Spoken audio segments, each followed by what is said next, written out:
Hi Natix! Yun na nga pala.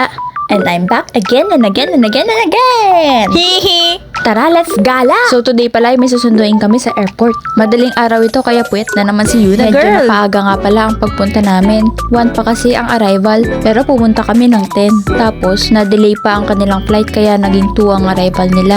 Ayun, naghintay kami ng mga 4 hours or 5 hours. Hihi! Tapos kanina ko pa binibiro si Mami. Ayan na ma! Ayan na, andyan na! Naiinis na nga siya dahil kanina pa ako biro na biro sa kanya eh. Pero wala siyang magagawa kasi ako si Yuna girl. Hihi! At ayan, hindi na pala namin nakasalubong kasi inuna namin yung parking. Ang hirap kasi mag-park dun sa airport. Tapos nasabayan pa Christmas kaya marami ang mga tao. Ayun, inuna na muna namin ang pag-park. Tapos pagka-arrive, ayan, nag-grocery agad. Tapos punta kami ng Pangpang para sa mga seafoods kasi favorite niya pa yung seafoods. Tapos pumunta kami ng Wendy's. Dapat magre-restaurant dapat kami. Kaso wala nang bukas kasi hating gabi na nga. Kaya Wendy's na lang.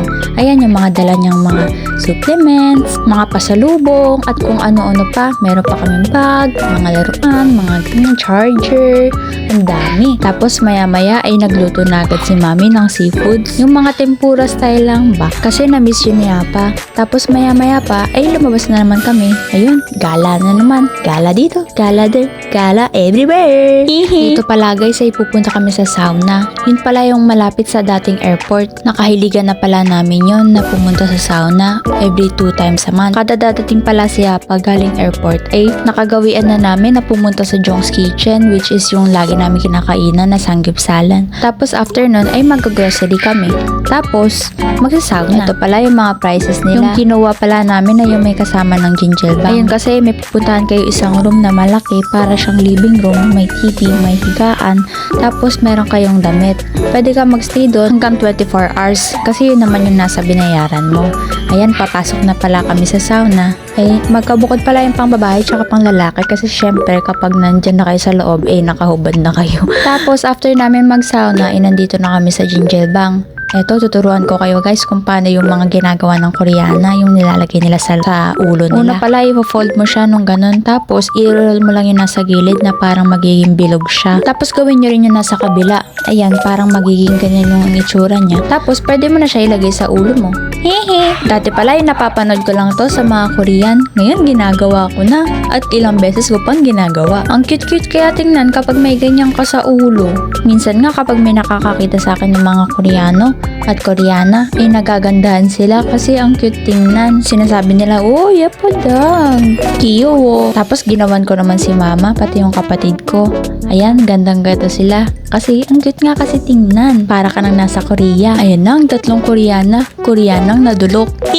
Wala nga palang masyadong tao ngayon guys kasi saktong Christmas. Kaya ayan, malaya kong nagagawa yung mga gusto ko. Minsan nga pala guys, kapag may nanonood dito ng mga Koreana ng K-drama, hindi kami makarelate guys kasi walang subtitle. Tapos dito guys, pumasok ako sa cold room. Ang lamig pala dito guys. Para ka nang nasa Korea. Pati yung upuan malamig. Parang hindi ka na makakaupo sa sobrang lamig.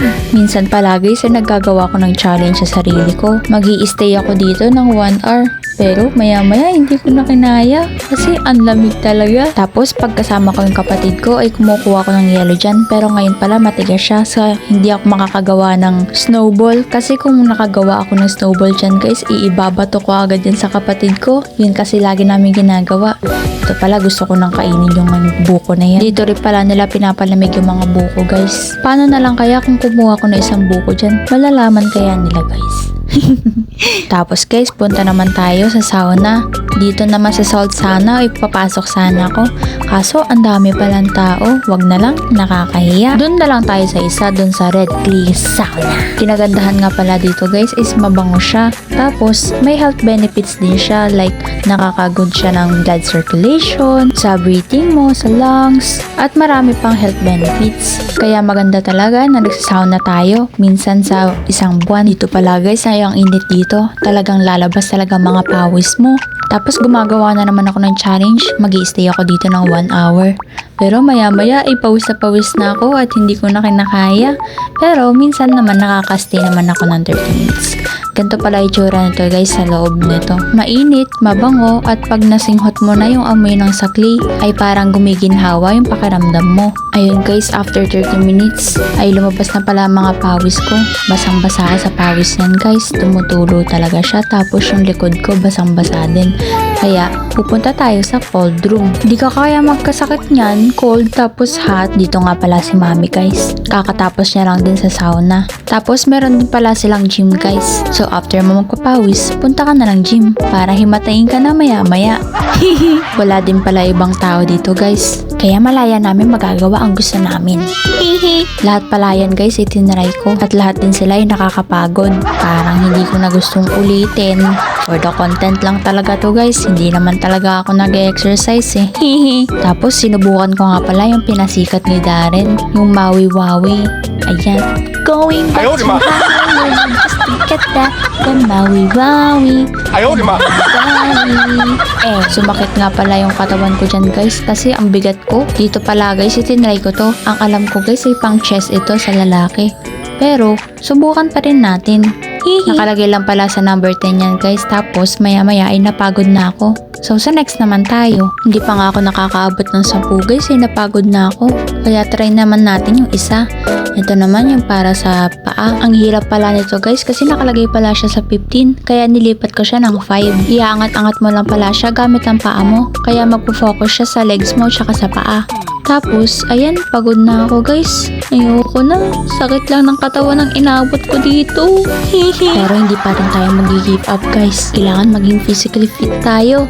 Kasi 2026 na ngayon guys. Kailangan na natin magbago. Kailangan natin maging consistent, motivated, tapos sexy. Ayan guys, nakalimutan ko kung anong tawag dito. Pull ups ata or push up. Ang tina-target naman pala nito guys ay yung chan mo. Pag mag-i-start ka pala nito guys ay kailangan mo muna mag-stretching kasi tinulungan ako ng kapatid ko na umupo dyan para maangat ko yung sarili ko. Ang galing-galing ko nga pala dyan guys. Feeling ko, sa sexy na ako. Hashtag New Year, New Me. Kailangan maging Yuna Girl tayo na version 2.0. Ay kaso hindi na pala kinaya guys. Hanggang sa panaginip ko lang pala yan guys. Ang sad naman. Meow meow meow meow. Meow meow meow. Meow meow meow. Meow meow meow meow meow.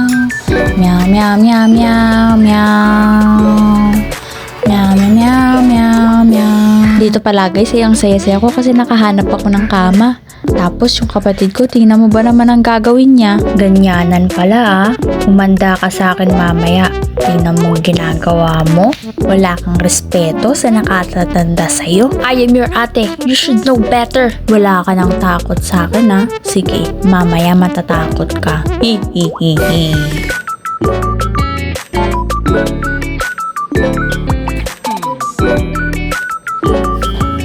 Kasi dapat nirerespeto mo ko. I am your ate. Ako ang nakakatanda sa'yo. Dito pala guys ay pumunta na kami sa Jong's Kitchen. Sarap kasi dito yung quality dito guys. Ibang iba talaga siya sa lahat ng nakainan ko ng mga samgyeopsalan. Masarap ang quality ng meat nila dito. Punta na kayo dito. Nag-promote.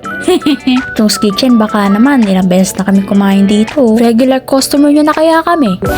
So that's it for today guys. Thank you for watching. Please like and subscribe and hit the notification down below for more updates. Bye-bye!